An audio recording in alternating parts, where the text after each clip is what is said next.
امام بخاری بخارا کے رہنے والے اجمی جن کی زبان بھی عربی نہیں، بخارا کے رہنے والے، فارسی زبان بولنے والے،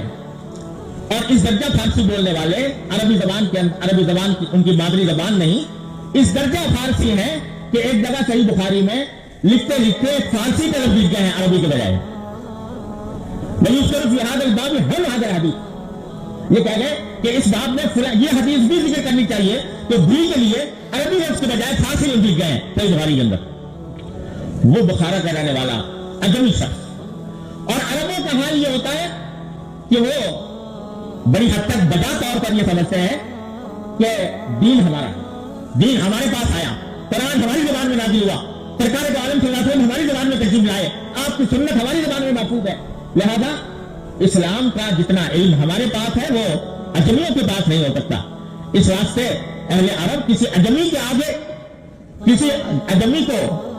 گھاس ڈالنے کے لیے آسانی سے تیار نہیں ہوتے۔ ان کا مزاج یہ ہے کہ عربوں کو جو دین کا علم ہے وہ اجمیوں کو اتنا نہیں ہو سکتا، لیکن بخارا کے اس فارسی شخص نے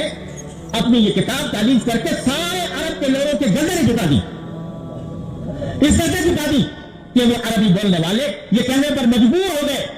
کہ ساری روئے زمین پر اللہ کی کتاب کے بعد اگر کوئی سب سے زیادہ صحیح سند والی کتاب ہے تو وہ بخاری کی صحیح بخاری ہے۔ یہ کتاب امام بخاری رحمۃ اللہ علیہ ساری دین کے سارے شعبے بیان کرنے کے بعد یہ باب قائم کر رہے ہیں۔